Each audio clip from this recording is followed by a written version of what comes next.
Hey guys, tonight we're heading into the quiet heart of a warm, sun-baked village where time slips slowly between the shadows of woven granary walls.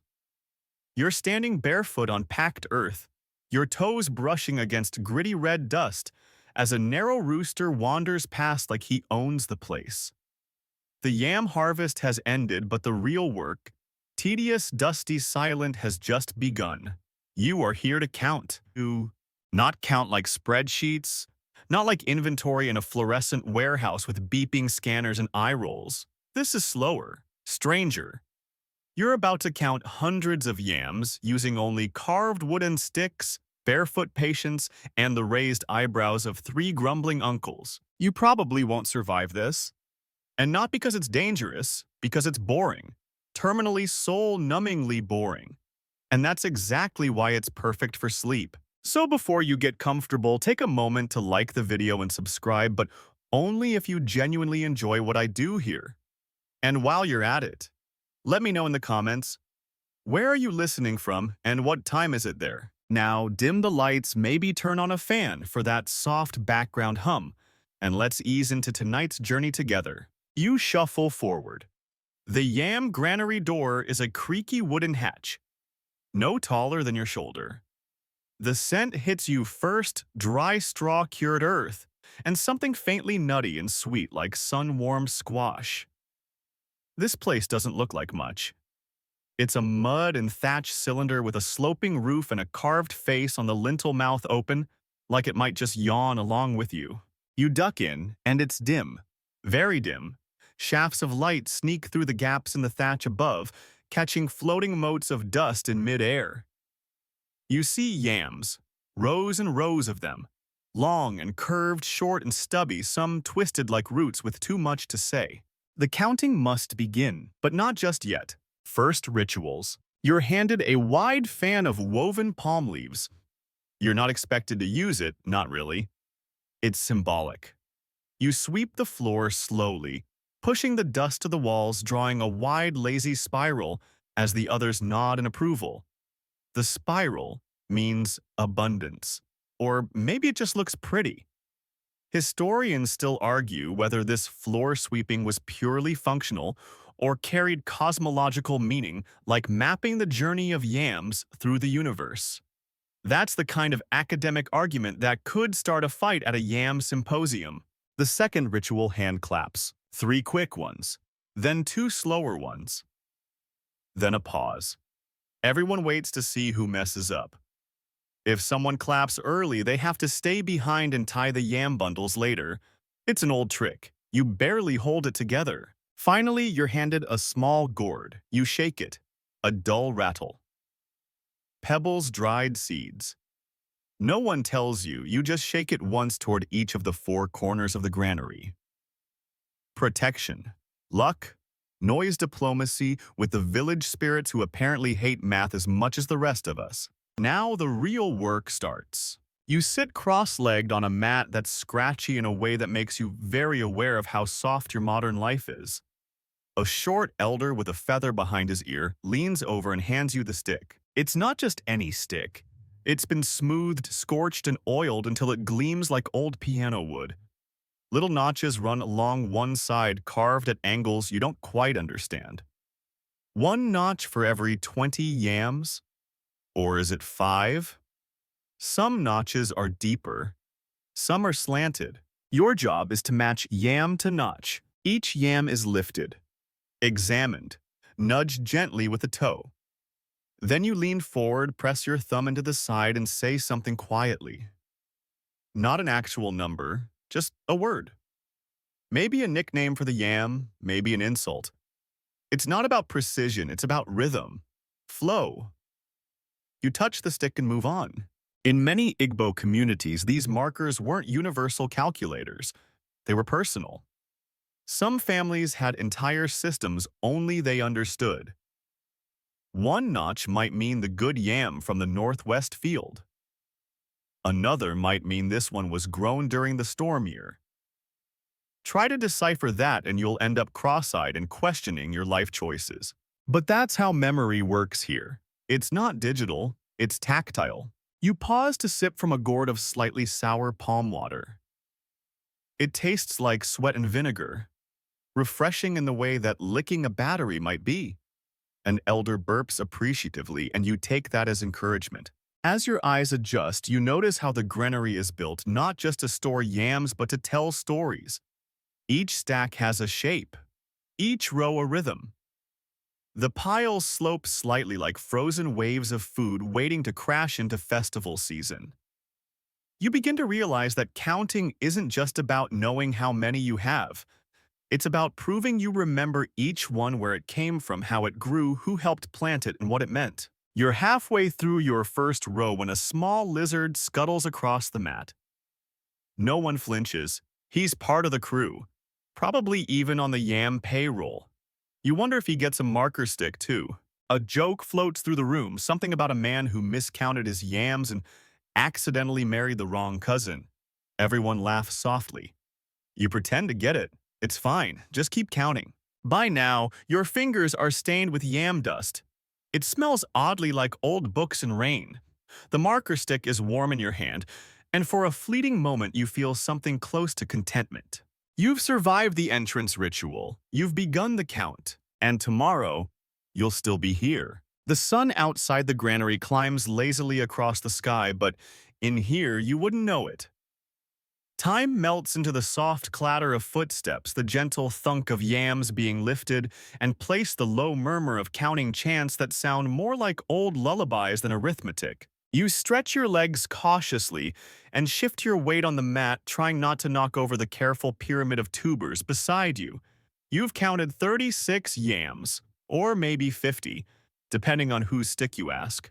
But here's the thing: in Igbo culture, yams aren't just food. They're flex. Owning yams is like flashing gold chains, but dustier and with more peeling skin. A man's worth, especially in traditional Igbo villages, could be measured by how full his granary was. Yams were so central that entire proverbs orbit them like sleepy planets. One says, "He who has yams must also have sharp knives," which frankly sounds like the tagline for a tribal action movie. Or maybe just a warning about jealous neighbors. You glance toward the far wall, where the oldest pile sits, yams too sacred or too dramatic to eat right away. Those were harvested during ceremonies, or offered to gods, or grown from bride wealth fields. Yes, that's a thing. In parts of Igbo tradition, when a man wants to marry, his worth isn't proven through poetry or abs. It's proven with yam heaps. The bigger the pile, the more persuasive his proposal. You begin to realize that counting yams isn't just logistics. It's legacy. It's evidence. If someone challenges your honor at a festival, you can point to this granary and say, "My yams are many," like a biblical hero but root vegetable themed. There's another reason people care about this though, and it's subtler. Yams rot. Not right away. But they're stubborn little divas that bruise easily, cry mold tears, and attract insects with the persistence of an unpaid debt collector. That means storing them takes knowledge, intelligence, planning. Some families even pass down granary secrets like old love spells, how to stack with airflow, which ones to eat first, which ones to pretend were accidentally gifted to cousins before they turn to mush. Historians still argue whether yam storage was based more on agricultural science or sheer ancestral paranoia. One camp says airflow and shade were optimized using early principles of thermodynamics. Another group insists it was mostly trial error, and one very judgmental grandmother. Back in your corner, you reach for another yam, this one long, narrow, and curved like a smug banana. You tap it against the counting stick. Lightly. It deserves respect but not awe. It's a middle-tier yam. You whisper a quiet name to it as Igbo, which means good one. Not great, just good. As you stack it into the next pile, you notice something tucked between two yams. A small wooden marker thinner than your finger with tiny hatch marks running at diagonal slants. This is one of the older tally sticks. You brush it off and trace the cuts. They aren't in base 10 or base 5. They're in Something no one explains. Everyone else saw it and ignored it. That's how you know it matters. These sticks' Ogbo markers aren't just tallies. They're records of deals, sometimes land trades, sometimes dowries, and sometimes debts. You stare at it a moment too long and the elder with the feather coughs. Subtle, but clear. You place the marker back where you found it. Lunch is announced with a quiet sigh and a stretch. A woman outside passes in a tray of roasted ground nuts, cola nut slivers, and slices of yam that have been grilled to a leathery crisp. You eat them with your fingers, washing it down with more of that vinegary palm drink. You now realize you'd happily fight a small animal for a soda. A younger boy in the corner is carving his own stick. Not for counting, though, for flair. It has swirls and dots and a clumsy bird on one end. He's scratching it with a sharpened nail. When you ask what it's for, he grins. To show I was here, he says. That's enough. This is what yams do to people. They make you poetic in a sleepy, slightly dehydrated way. You lie back on a cool sack of spare thatching and close your eyes briefly. In the distance, a goat bleats as if it too has lost track of the count. When you open your eyes again, the light has shifted. The piles cast longer shadows. The elder nods. Time to resume. You try to recall how many you've counted, but memory isn't math anymore. It's scent and shape and the sound of fingernails tapping bark. At this point, you're not even sure if the counting is for storage or for show. But maybe that's the point. Like measuring love in glances or worth in whispers, the Igbo yam count doesn't need numbers. It needs presence, attention, ceremony. If someone asks later how many yams you had, you'll shrug and say, more than enough, which is the most polite version of mind your business. As dusk seeps in through the cracks in the granary walls, the air cools slightly. A breeze lifts the corners of the county mats. The notched stick in your hand feels heavier now, not because the yams changed, but because you did. You no longer count with your fingers, you count with your breath. And the granary listens. You wake to a soft tap on your shoulder. Not urgent, just insistent. The elder with the feather has returned, and this time he's holding a different kind of stick. Shorter, thicker, markings carved deep in sharp angles. He hands it to you without a word and gestures toward a smaller granary door tucked behind the main one. This is where the real yam count happens. You duck once again, stepping into a second chamber, cooler, darker, quieter. You breathe in, and the air feels thicker. The yams here aren't piled high. They're stacked in disciplined rows. Each one has a little wooden chip next to it, like a mute companion standing watch. Welcome to the land of the marker sticks. These aren't just backup tools. These are the archives. Each stick in here, you're told, corresponds to a specific row, not just to count yams, but to remember them. The markers are carved with notches, sure, but also slashes, grooves, burnt in lines, and sometimes even tiny pictographs. One has a little crescent moon. Another has a bird's claw etched so faintly it might just be a trick of the wood grain. You settle into a squat and study the nearest one. The notches are uneven. 3 short cuts, then one long groove, then a blank space, then a tiny triangle. You whisper, "What does this mean?" under your breath. The elder shrugs. Ask the stick. You'd think he's joking, but he isn't smiling. Historians still argue whether these markers were strictly numerical or if they functioned more like mnemonic devices. Some believe they encoded information about planting dates, harvest success, or rituals performed during digging. Others say they're abstract records, more like poetic shorthand than spreadsheets. Either way, one thing is clear: these sticks only make sense to their makers. And that's the point. You run your finger along one marker and feel where the wood dips, suddenly worn smooth. That's where someone long ago kept placing their thumb. Maybe each time they added a yam, or maybe just to calm their nerves before speaking at the village meeting. You wonder how many arguments started because someone read a marker the wrong way. At the center of this storage room sits a low wooden stool, and next to it a flat plank with holes drilled in a long line about the length of your forearm. This is a counting board. Not one you'd expect, no beads, no abacus structure, just holes. It's a rare item, and even here no one really uses it anymore. It's too slow, too obvious. But once it was how yam counts were checked in public. You'd slide a tiny stick into each hole for each yam confirmed. If someone tried to claim a higher number than they had, the holes wouldn't lie. Of course, you could always make more holes, and some did. That's why this particular board is retired. Too many fingers, someone mutters. The room feels older the longer you stay in it. You can almost hear the whispers of past seasons, the soft thumps of yams being set down, the chuckles of elders teasing a boy who miscounted by one. At your feet lies a small pile of unused markers bundled together with dried grass twine. You reach for one and feel a small prick on your finger. A splinter, your first. Congratulations, you've officially been baptized into yam counting. You suck your finger and sit back. To lighten the mood, the youngest boy pokes his head into the room and declares in perfect deadpan that yam looks like Uncle Obina's nose. Everyone laughs, even the elder. You're learning the rhythm now. And still the marker sticks keep coming. Some are smooth, polished, almost ornamental. Others are jagged and rough as if carved in a hurry or maybe in anger. You find one with what looks like teeth marks at the end. Not a metaphor, actual teeth marks. You stare at it and blink. Dispute stick, someone says. Used during a fight. You decide not to ask follow-up questions. There's an odd comfort in these objects, how they outlast the yams themselves.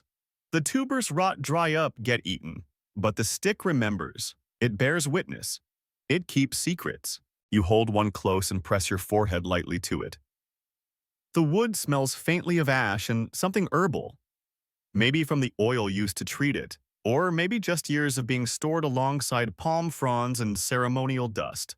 You're told some families buried their marker sticks alongside important elders, not because the sticks had value, but because they held stories. There are even rumors, unproven but persistent, of a village where one stick was so cryptically marked that no one dared interpret it. They built a shrine around it instead. Because when humans don't understand something, we either burn it or worship it. Eventually your eyes grow tired. The yam rows begin to blur and the notches on the sticks start looking like sleepy little mouths. You blink slowly and realize how hypnotic this has become.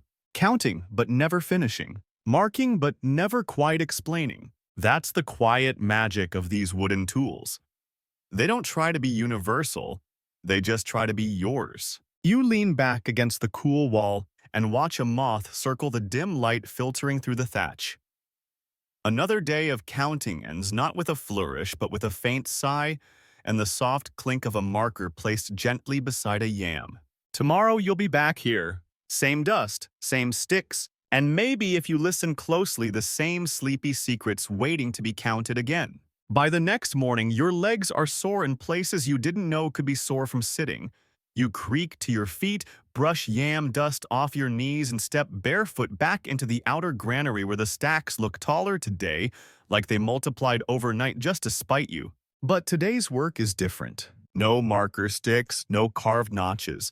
Today, you're lifting the yams one by one, with your feet. This isn't a punishment, it's protocol. The elders believe that lifting each yam with your bare foot allows for subtle inspection. Hands can bruise a tuber, but feet no. They can feel softness, weight balance.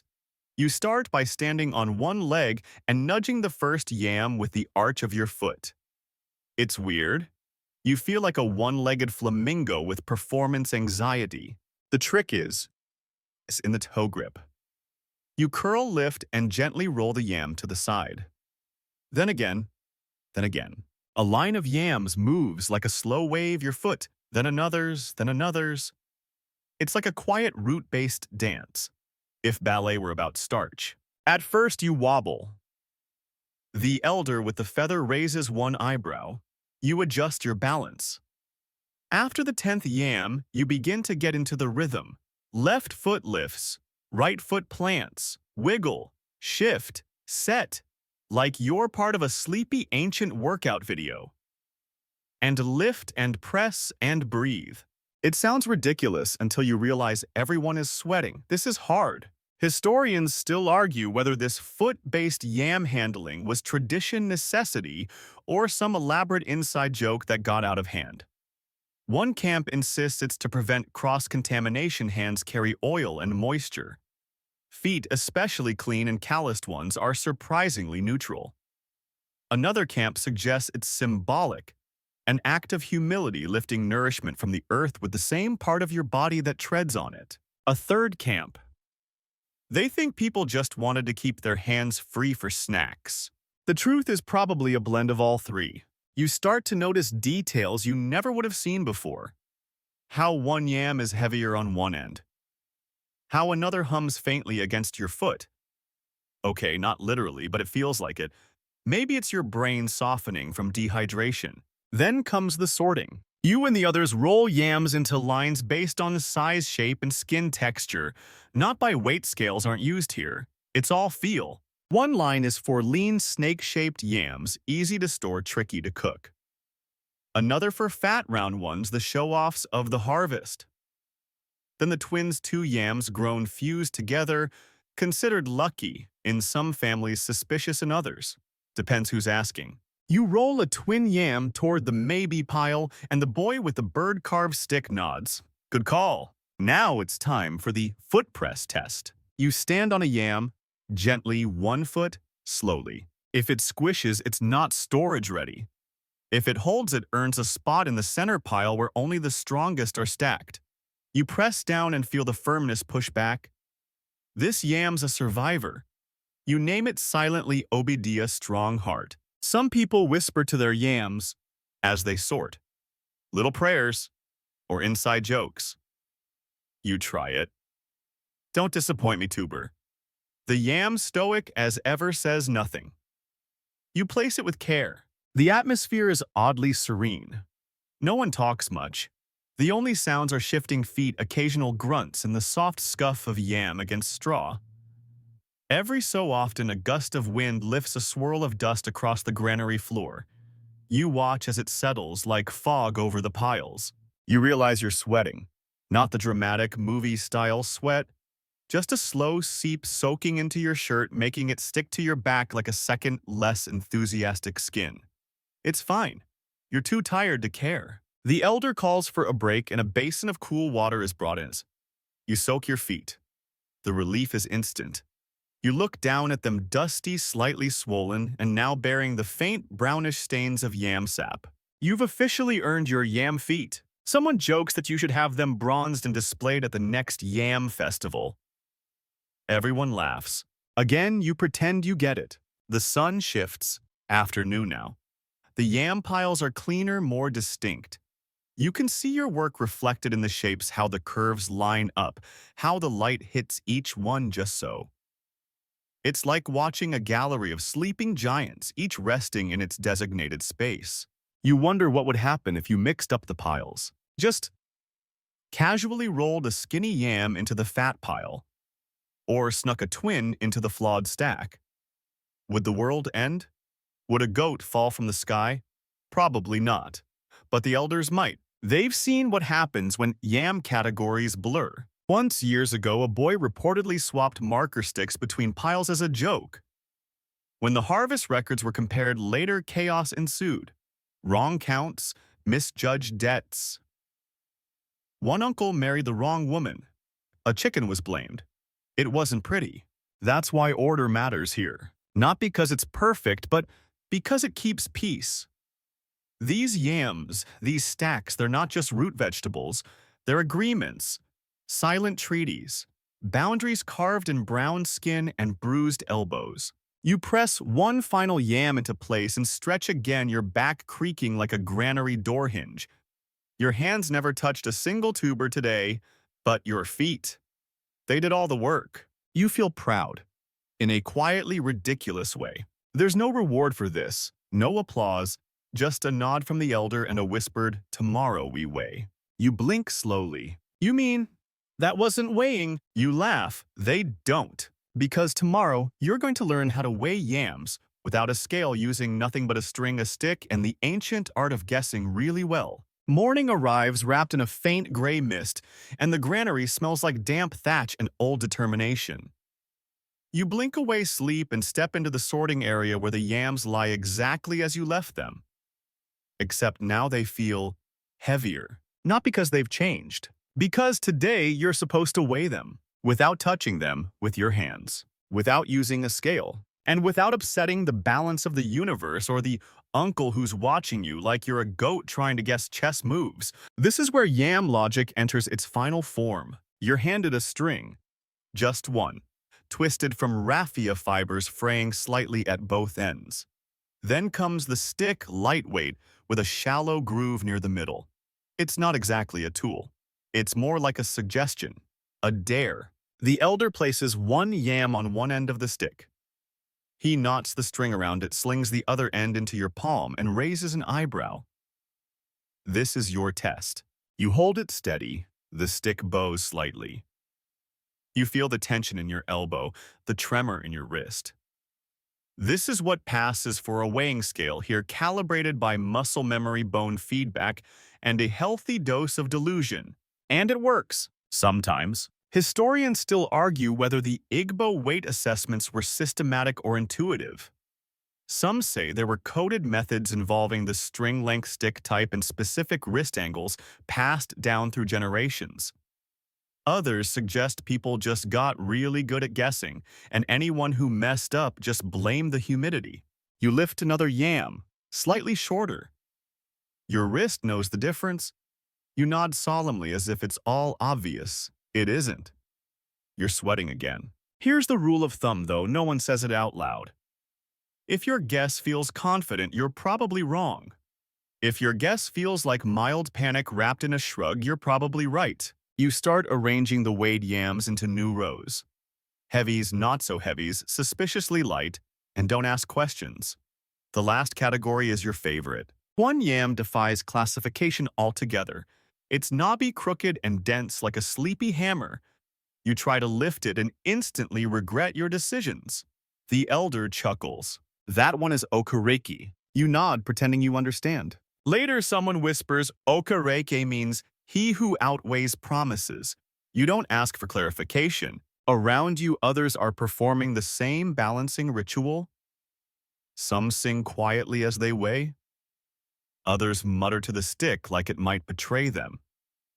A woman to your left closes her eyes with each lift. Meditation or exasperation, you're not sure. Midway through, you pause and look around. This granary, so calm, so ordered, is actually a counting chamber. A vault of root arithmetic. The floor is the ledger. The piles are numbers. The sticks, the strings, the swaying arms, they're all part of a silent language no one taught you, but everyone expects you to understand. A few steps away, a teenager adjusts his pile and drops his string. The elder coughs once, sharp. Everyone freezes, then resumes. That's how this works. There's no shouting, no announcements, just tiny gestures that speak entire paragraphs. You tie your string in a new knot and try again. This time, the yam balances a moment longer. You allow yourself a small smile. A dusty breeze curls in through the doorway, swirling the edge of your mat and scattering a few loose yam skins across the floor. They twist like old leaves, brittle and light. You flick one away with your toe and notice how the light has changed, slanting now, brushing the tops of the yam piles like golden syrup. A goat outside sneezes loudly. Everyone ignores it. You return to the weighing. A yam slips. You catch it with your knee. Everyone sees. No one says a word. You nod like this was part of the technique. The elder sighs gently. Later, you're invited to compare your rows with the official ones. Official being a very loose term. The elder walks by your piles, squints, and rebalances 2 yams without explanation. Then he places one of yours back in the main stack. No comment. Just a slight grunt that in this world might mean good job or this one's cursed. You decide not to ask. Someone begins humming a counting tune, an old village melody used during yam inventory days. You hum along, though your version sounds like someone gargling alphabet soup. No one seems to mind. In one quiet moment, the elder pulls a yam from his personal stash. It's pristine, clean, bright-skinned, shaped like an arrowhead. He lifts it slowly, shows it to you, and then to the others. This, he says, is last year's best. Everyone nods. Not because it's perfect, but because it was remembered. That's the real weight here. Not mass, not density, memory. The counting chamber doesn't just hold food. It holds moments. Favors, mistakes, gifts, promises, disputes. Some yams are still here because someone forgot. Some because someone never could. You place the final yam gently on the not-so-heavy pile. The elder nods once and leaves. You're alone with your piles now. And for a brief second you see them differently, not just as yams, but as bookmarks, emotional landmarks in a season of dust, sweat, and silent evaluation. The stick in your hand still holds the shape of your grip. And even as the sun fades, the yams seem to glow with the weight of all you've counted. And all you haven't. It's evening now, and the air inside the granary is thick with the scent of dried yam skin, sweat-soaked cloth, and something faintly smoky maybe from the nearby cooking fires. You shift on your mat, roll your shoulders, and prepare for the part no one likes to talk about. Because tonight, a yam is missing. Just one, but that's enough. The rows have been weighed, the marker sticks have been checked, the piles were counted, recounted, and adjusted. But still, the numbers don't add up. It's not an accusation yet, just a deeply uncomfortable silence. The elder with the feather sits perfectly still, eyes half-lidded. He doesn't look angry. He looks disappointed, which is worse. Everyone knows the protocol. When a yam disappears, the yam does not get blamed. That would be too easy. Instead, suspicion passes over the room like smoke, thin, hard to see, but it burns. You sit straighter. A candle stub is lit and placed on a clay dish at the center of the granary. The flickering light throws long shadows across the yam piles, exaggerating their curves until they look like sleeping animals. The candle is symbolic. If it goes out before the matter is resolved, the spirit of the granary is said to leave until the next harvest. No pressure. You begin the recounting. Slowly, aloud this time. 1, 2, 3. Each yam is tapped with a wooden stick, not the carved kind, a fresh one, unmarked, unclaimed. Each person must watch, confirm, nod. You reach 37, then 38, then stop. You look at the elder. He nods. That's the place? The yam that isn't. What happens next is not punishment. Not yet. You're asked to stand and recite a short phrase. I have counted what was counted. I have remembered what was remembered. It's ceremonial, but it also means, don't look at me. Then the next person stands, repeats it, and so on. One of the younger boys hesitates. Just for a second. You feel it. Everyone does. No one says anything. But the elder makes a small clicking sound with his tongue, and someone stands to open the second hatch, the little trapdoor in the floor of the granary. It's not a storage room. It's a sleeping chamber. Or tonight, an interrogation den. The boy is invited gently but unmistakably into the trapdoor space. You lean closer but not too close. Down there it's cooler, quieter, no light. The boy sits cross-legged. He's offered water. He drinks, then waits. This is the vigil. No one yells, no one accuses. The assumption is simple. If he took the yam, he'll return it before sunrise. Quietly, no shame, just replacement. If not, then perhaps the spirits borrowed it and nothing more can be done. Historians still argue whether this ritual was meant to root out theft or simply preserve harmony. Some believe it created psychological pressure, a social contract enforced with candlelight and implication. Others say it was less about the yam and more about keeping memories intact. A missing yam isn't just food lost. It's a hole in the story. You sit outside the hatch and wait. To pass the time, someone begins to tap gently on a marker stick. A rhythm like a lullaby, tap, tap, pause, tap, tap, pause. It calms you more than it should. An elder leans over and tells a story about a time 3 yams vanished during a storm, and the entire village blamed a fox spirit who turned out to be just a very clever goat. You're too tired to tell if he's serious. At some point, someone passes around roasted yam slices. It's a quiet act of trust, sharing even now, even during doubt. Midway through the night, the candle flickers low. A decision must be made. Either the yam returns or the vigil ends. Then a rustle. From the trapdoor, the boy emerges. He's holding something under a cloth. It's a yam. He doesn't speak. He sets it on the center mat, bows his head, and sits. No judgment follows. The elder nods once and places a hand on the boy's shoulder. It's over. The candle flares as if in agreement. Tomorrow, no one will mention this. That's how forgiveness works here. Quiet. Heavy. Like a yam that's been weighed too long in your hands. You go to sleep beside your marker stick head resting against a sack of straw. One last thought nudges you before your eyes close. Yam counting isn't just about numbers. It's about truth.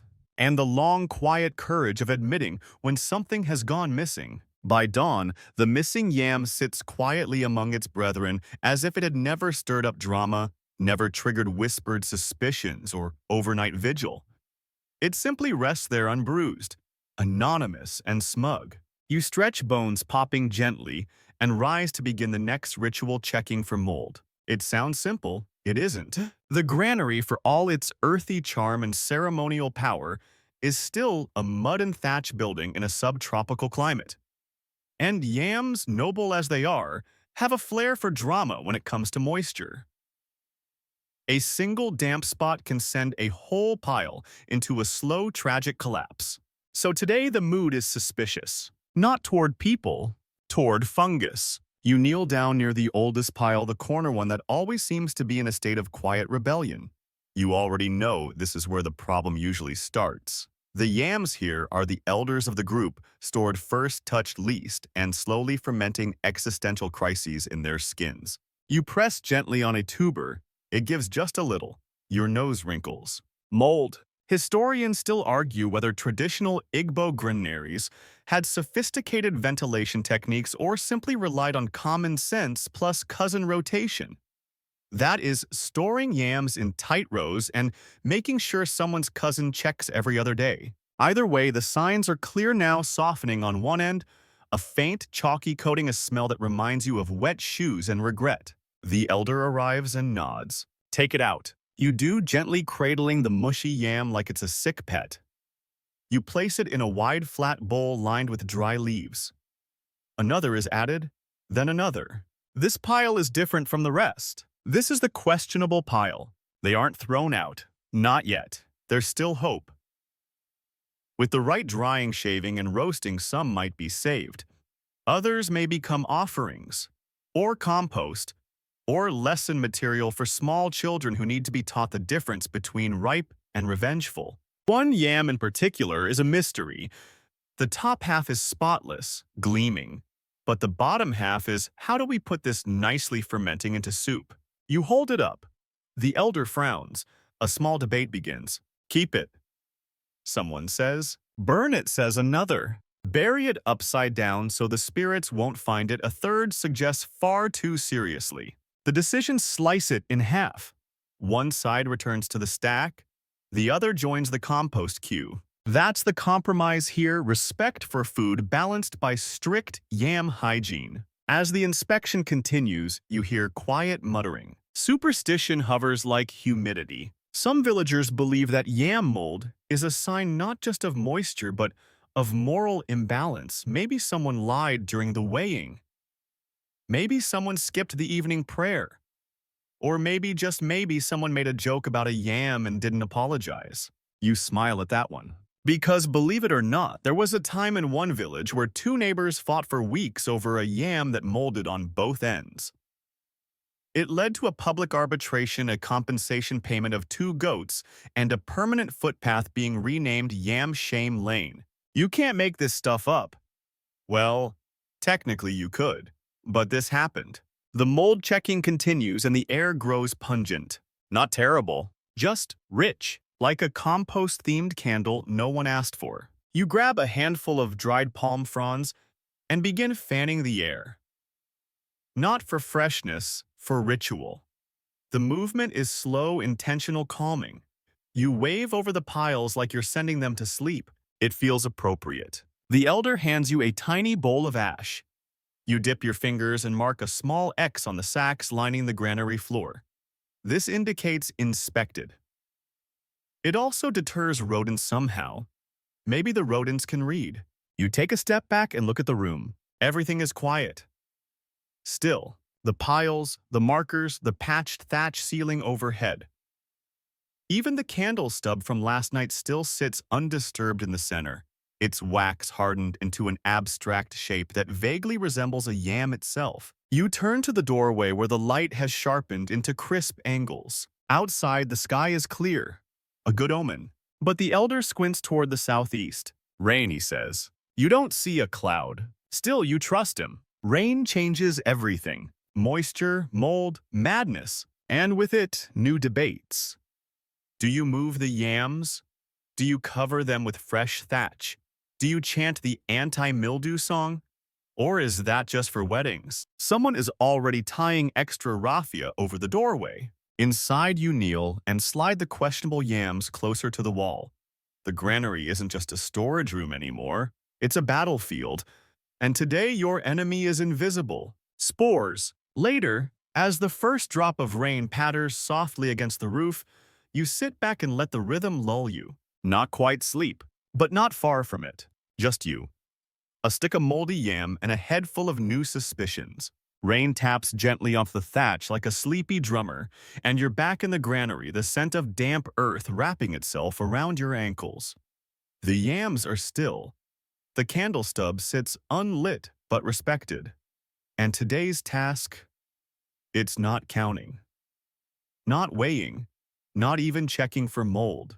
Today is about motion. Specifically how boys carve and girls roll. It starts slow. The boys sit cross-legged under the awning, surrounded by bark shavings and a growing chaos of chips.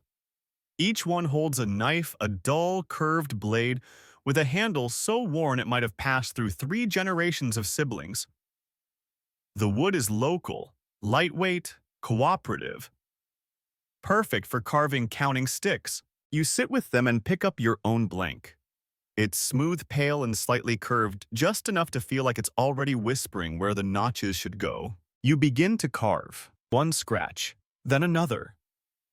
The blade whispers through the wood like it's shaving secrets. You realize quickly this isn't art. It's rhythm. Like drumming, but silent. Beside you, a boy hums as he works. Short bursts of melody, nothing fancy, just enough to keep the knife moving. His stick already has 3 rows of markings, shortcuts, deep grooves, 1 triangle near the end. What does that mean, you ask? He shrugs. It means they're mine. Historians still debate whether the carving systems had standardized meanings. Some argue they were a kind of proto-mathematics. Others think it was more personal, each stick a miniature diary, unreadable to anyone else but the person who carved it. A few wild theories even suggest they doubled as flirting tools. A carved stick left outside a girl's window might say, "I have 87 yams in a hut with decent airflow." You glance over at the girls now gathered on the opposite side of the courtyard, their own task already in motion. They're not carving, they're rolling. One by one they move yams from sack to mat, forming long lines that snake across the dusty ground like sleepy caterpillars. But this isn't just about transport. It's alignment. Each yam is rolled with a gentle push from the palm or foot, coaxed rather than shoved.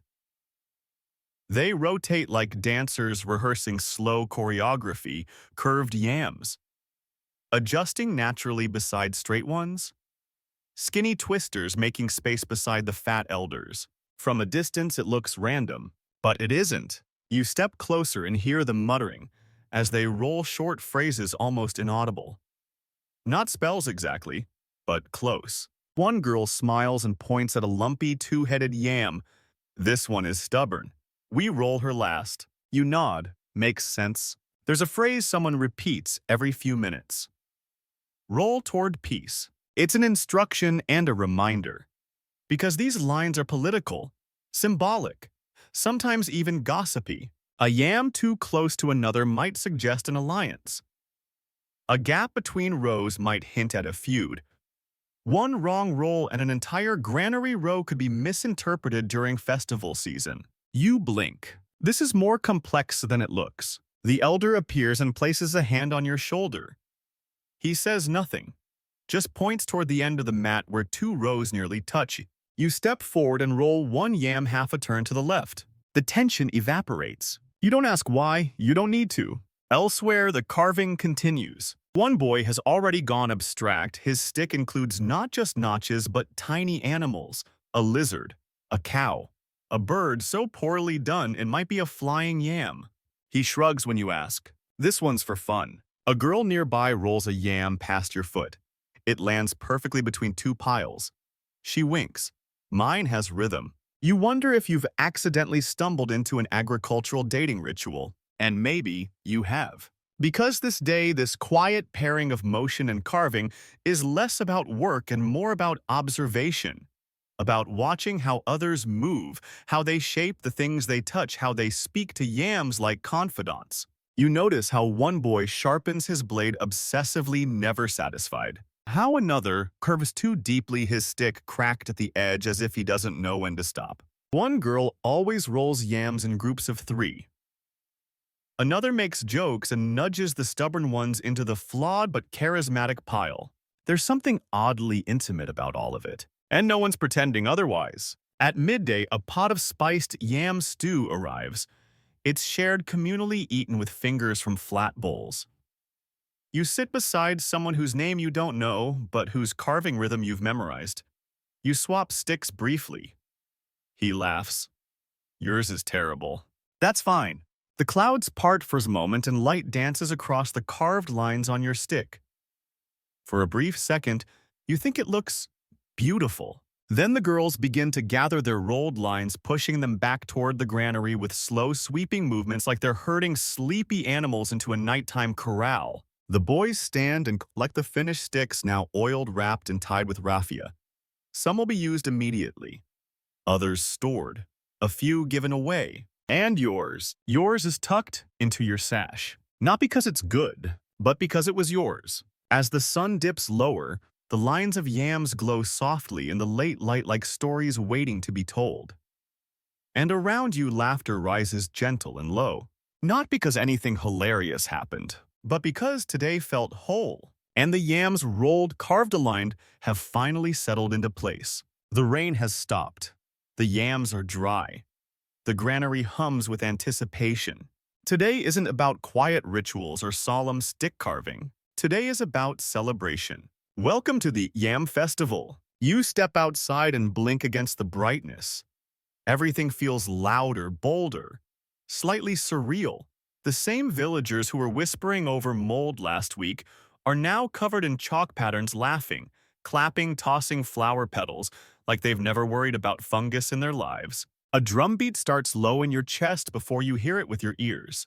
Then come the flutes, piercing and playful, and the dancers stomping barefoot in perfect, thunderous rhythm. You smile. This is the part no one warned you about. The uncounting. Everything you've measured, aligned, balanced, and defended for days, it's all about to be undone.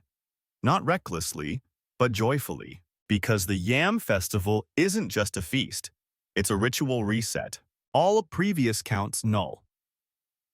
Every stick you carved, symbolically burned. Every pile you so carefully arranged, dismantled and shared. You wander into the central courtyard where villagers are dragging yam bundles from the granary, not with the precision of harvest caretakers, but with the eagerness of party guests. Yams are tied to staffs slung over shoulders, stacked into cooking pits. The smell of roasting roots, earthy, smoky, caramelizing, rises like a welcome fog. You're handed a mask. You blink. It's simple wooden, painted with faded red pigment and a crooked smile. You put it on anyway, and just like that, you're no longer the visitor, the novice, the counter. You're part of the uncounting. Children run past carrying yam slices like medals. A group of elders sits beneath a tree humming the same counting songs from the granary, only now they're offbeat, cheeky, half-danced. One elder breaks into a song where every verse adds a new imaginary yam. I once had 10. Then I found a hen. She gave me yams 11 again. It makes no sense. Everyone claps anyway. Historians still argue whether these festivals were meant as seasonal thanks or a deliberate social reset. Some call them structured chaos, a way to level status, dissolve old debts, and redistribute yams with a touch of theater. Others believe the festivities were offerings to ancestral spirits who supposedly got bored during the dry season and demanded entertainment. You spin mask-tilted feet, Dusty. Across the field, someone hoists a yam into the air like it's Simba on Pride Rock. The crowd roars. A second later, that yam is hurled gently into a straw ring, a game that seems to involve scoring points and mocking your friends at the same time. You join a group carving roasted yams into shapes, stars, birds, oddly convincing fish. One girl slices hers to resemble the elder with the feather. Everyone laughs, including the elder who mutters, "Flatter me, and I'll forget your counting errors." Another tradition begins the marker fire. A pile of used counting sticks is lit at the center of the village. Not all the sticks, just the ones specifically made for the harvest season. Yours among them. You hesitate at first holding the stick. It's yours. But that's the point. You walk toward the flame, press the stick to the edge, and let go. It catches quickly dry wood and oil flaring up with a tiny hiss. You step back, the scent sweet and smoky, a hint of ash settling on your clothes. Someone beside you whispers, "If you counted well, the spirits remember even after the stick burns." You choose to believe that. As the sun dips lower, the festival winds toward its most important moment, the yam exchange. This isn't bartering, it's symbolic. One yam is handed to you curved and warm. You turn to your right and pass it to the next person. They do the same. The circle widens. Some laugh, some whisper blessings, some try to pass two at once. By the end, the yams have all changed hands at least 3 times. No one's sure whose is whose anymore. No one cares. The point is movement, release, and trust. One final event remains. The yam duel. 2 masked participants step into a ring, each armed with a wooden spoon and a roasted yam half. They must defend their yam while trying to steal a bite from the others. It's ridiculous and absolutely beloved. You're pulled into the ring before you can protest. Mask still on, spoon in hand. Your opponent grins. The crowd begins to chant. And then, chaos. You parry feint dip and steal a bite. Your yam is nibbled in return. It's war. It's lunch. It's deeply undignified. You win by a sliver. The crowd erupts. You bow dramatically and fall over. Laughter echoes across the field. At dusk, everyone gathers for one final chant. The elders sing of old harvests, young mistakes, and stubborn yams that broke more marriages than they fed. And then it's quiet. As you walk back to the granary, barefoot, full grinning, you glance at the empty rows. The piles are gone. The markers are ashes, but the memory, still warm in your hands. The day after the festival feels like a collective hangover without the alcohol, but all the same side effects: sore feet, dry throats, and several elders pretending they didn't dance with yams tied to their heads the night before. The granary is nearly empty now. The floor echoes faintly as you step across it. Only a few yams remain scattered like confetti that refuse to leave the party. The silence is soothing, but peace doesn't last long. Because now, it's time to learn about trick yams. You've heard whispers, snickers during counting, side eyes between carvers, but you thought they were just jokes. They weren't. Turns out in some villages, not all yam counts are honest. A younger boy drags in a bundle of yams that look normal at first. You approach the pile, then notice some are hollowed slightly. Others have stones tied discreetly to their stems to increase their weight. A few are wrapped in layers of dried leaves to bulk them up. Welcome to the black market of tuber accounting. You blink. Double count, someone mutters. You crouch and examine a pair of yams tied together at the stem. Cleverly disguised. If you weren't paying attention, you'd count them as 2. But they're actually one root system, just twinned. Sometimes the elder explains, "We pretend they're 2. if the ceremony requires an even number. You ask if that's cheating. He smiles. It's choreography. Historians still argue whether these tricks were harmless tradition or low-stakes fraud. Some claim elders encourage strategic exaggeration to impress in-laws or intimidate rivals. Others say the practice was about balance. If your neighbor overcounted, you simply overcounted back. No blood, no lawsuits, just mutual tuber inflation. You try it yourself. You take one yam skinny, slightly bent, and tie a second one to it with palm rope. Then add a carved stick between them for flair. You name it Yamzilla. A girl watching rolls her eyes. It only works if you do it with confidence, she says. You adjust your posture lift, Yamzilla above your head like an offering. The group laughs. You're getting the hang of it. Some trick yams are even ceremonial. One in particular is shaped like a figure 8. It's passed from elder to elder every festival, always counted twice. Even though it never gets eaten, no one remembers why, it's just tradition. You handle it gently.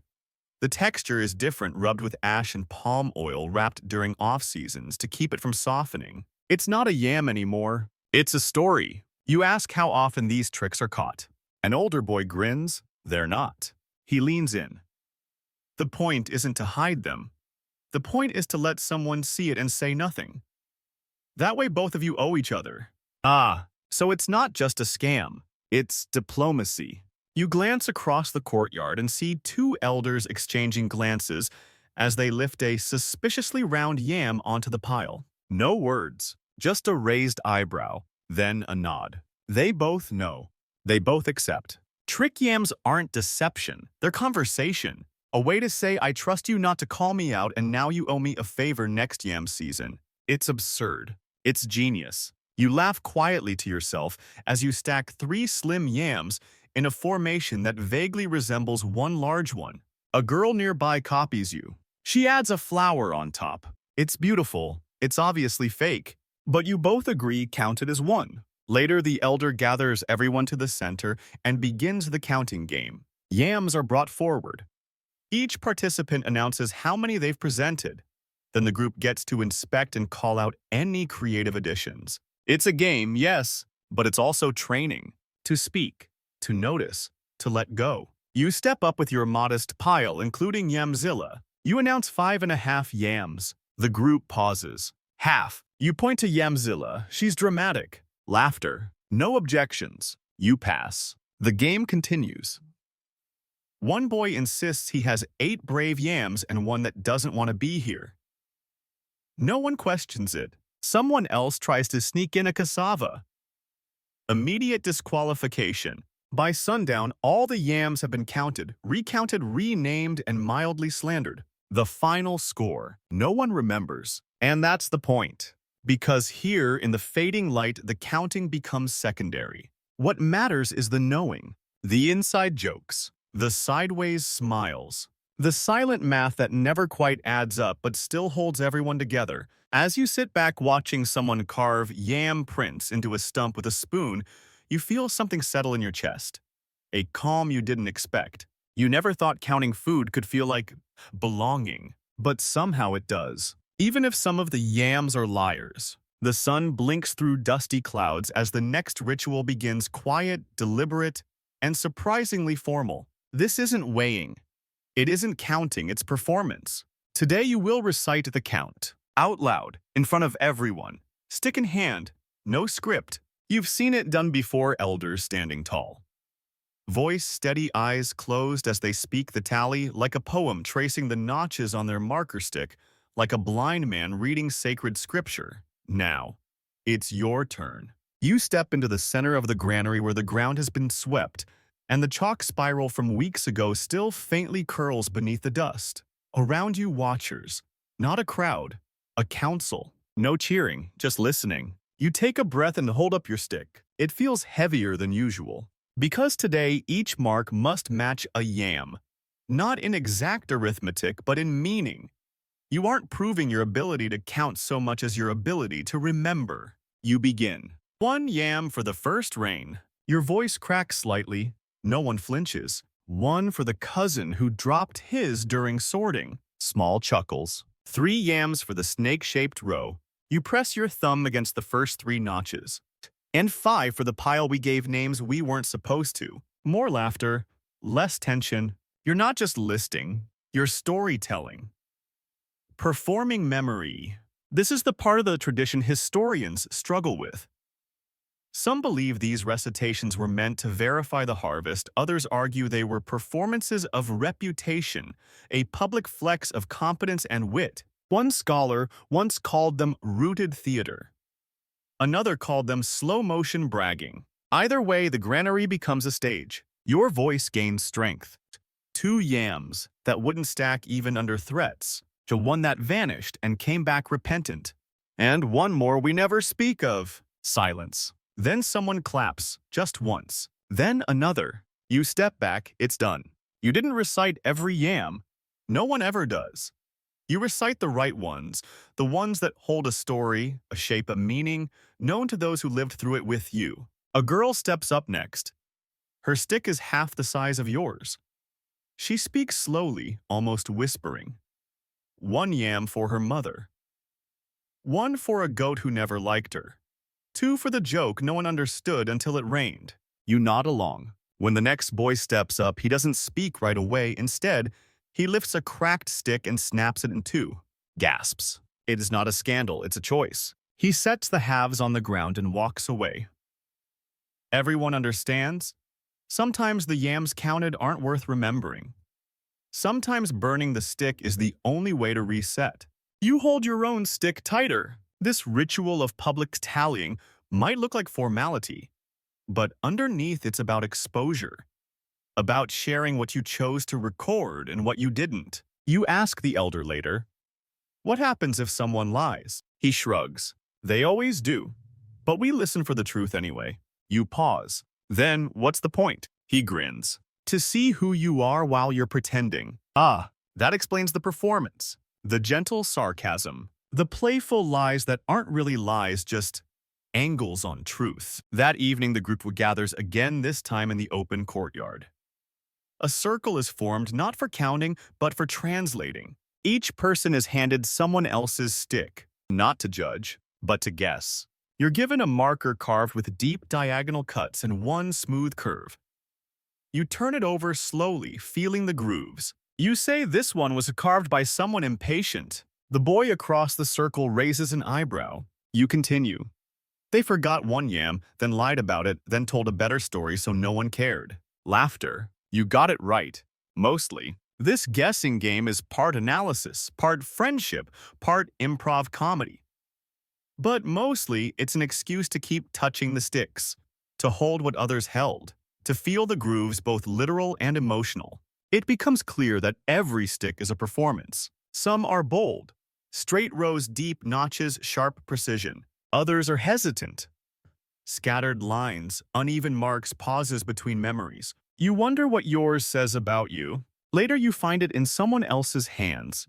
They hold it quietly, then smile. This one counts slowly, but carefully. That's enough. You sit back and let the conversation fade into yamless chatter. No one's counting anymore, but everyone still remembers. And that's the strange magic of this performance. It turns memory into community, not because of what was said, but because of how everyone listened. The morning air arrives soft and cool, a little quieter than usual, like even the wind knows today isn't about touching yams or testing sticks.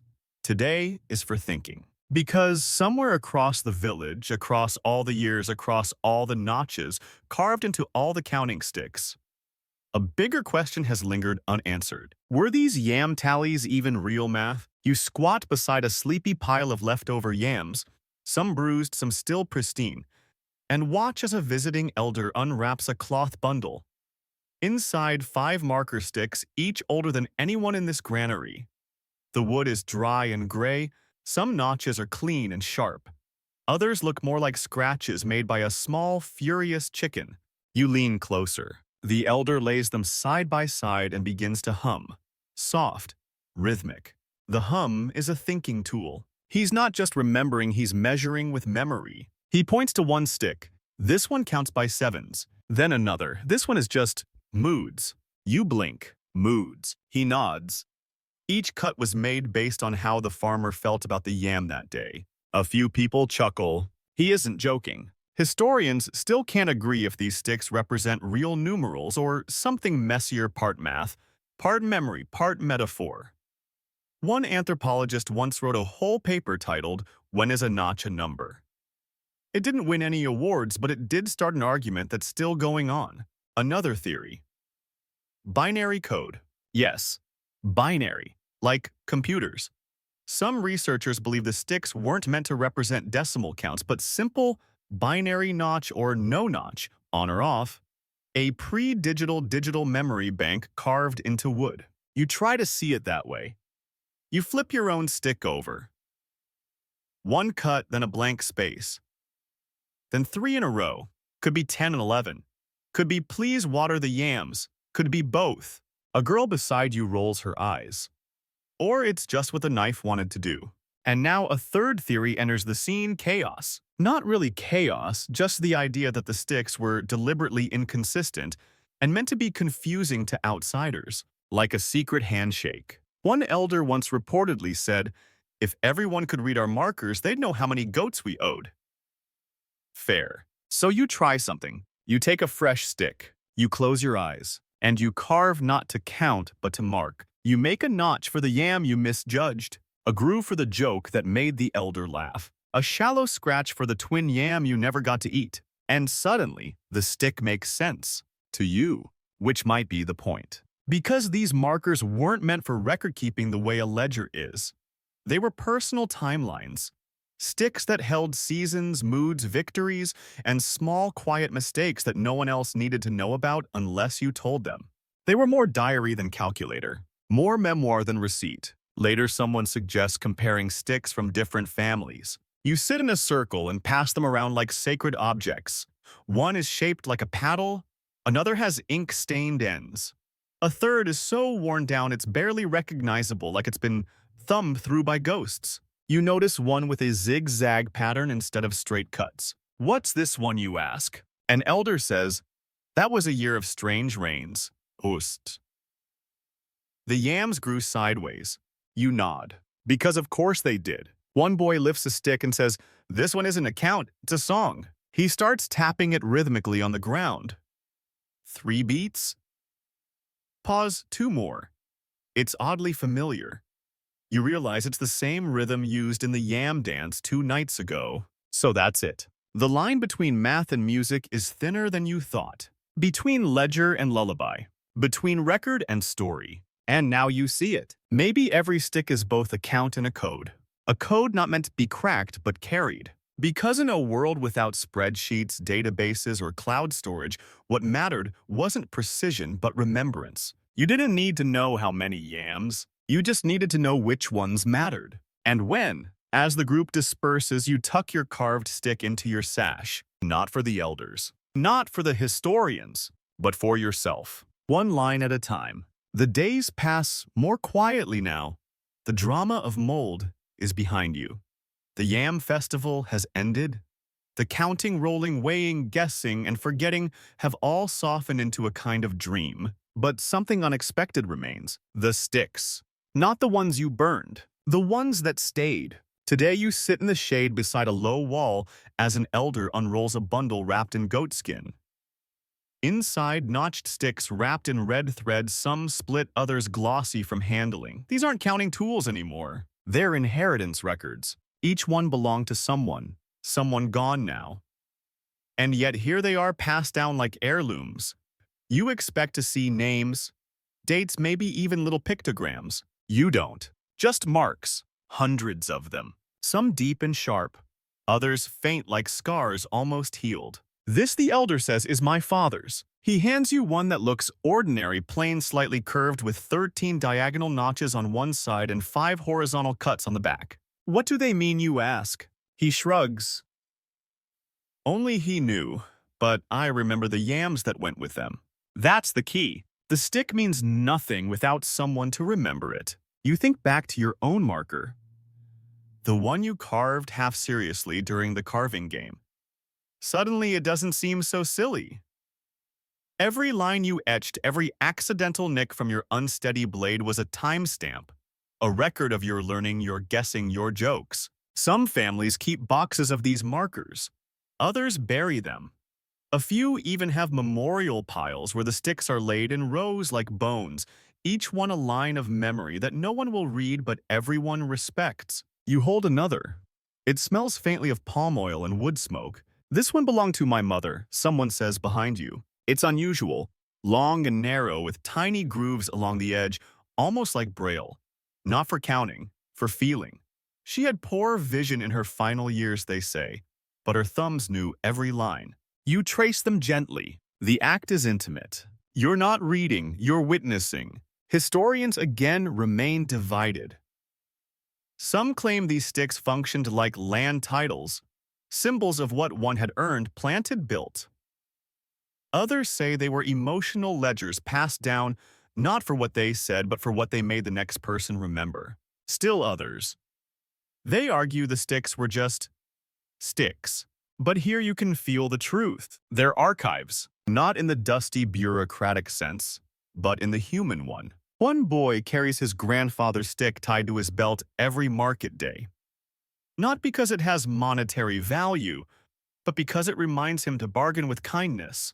Another woman brings hers out each year during planting season to tap 3 times on the ground before sowing the first seed. One stick, worn nearly smooth, still bears a little dot of red clay from a wedding it was part of, notched on the day a bride walked barefoot down the yam rows, blessing them with laughter. You hold a marker with a missing end snapped long ago, no one knows how. It still counts, says the elder.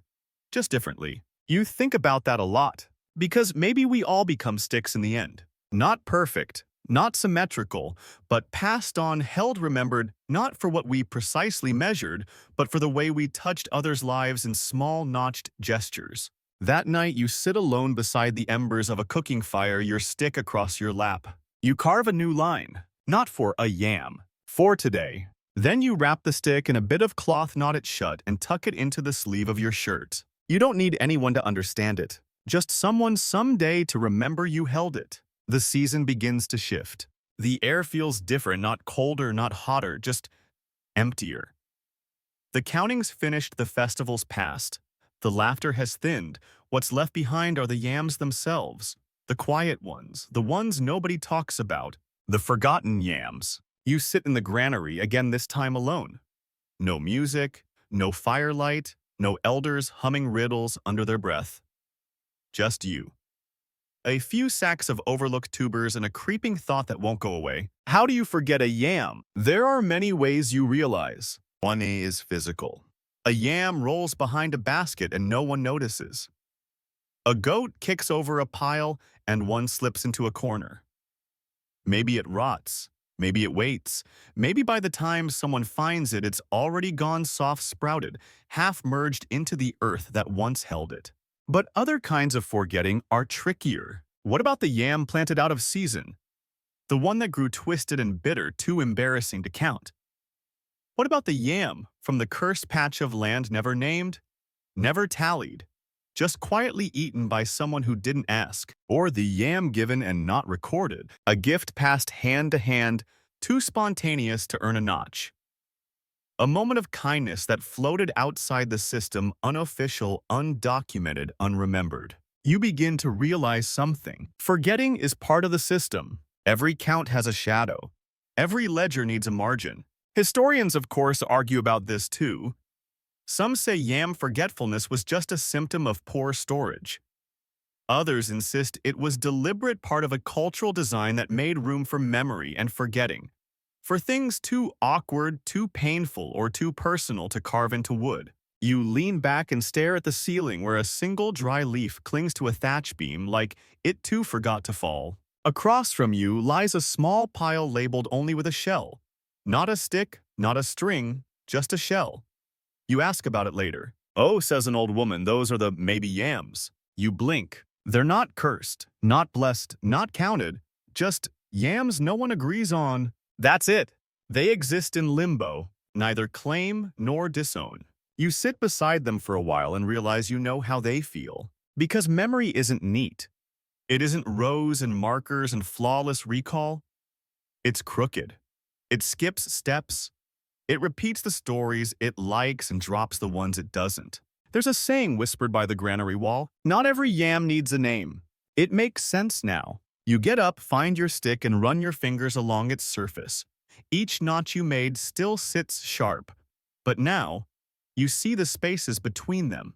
Each gap is its own record, a breath you didn't take, a yam you didn't lift, a feeling you didn't carve. And maybe those are the most honest parts of the stick. Not the parts you showed everyone, but the ones you couldn't explain. That night by firelight, a final tradition is performed. Quietly, without announcement. A single yam, small, faded, half-sprouted, is wrapped in dry grass and buried near the granary.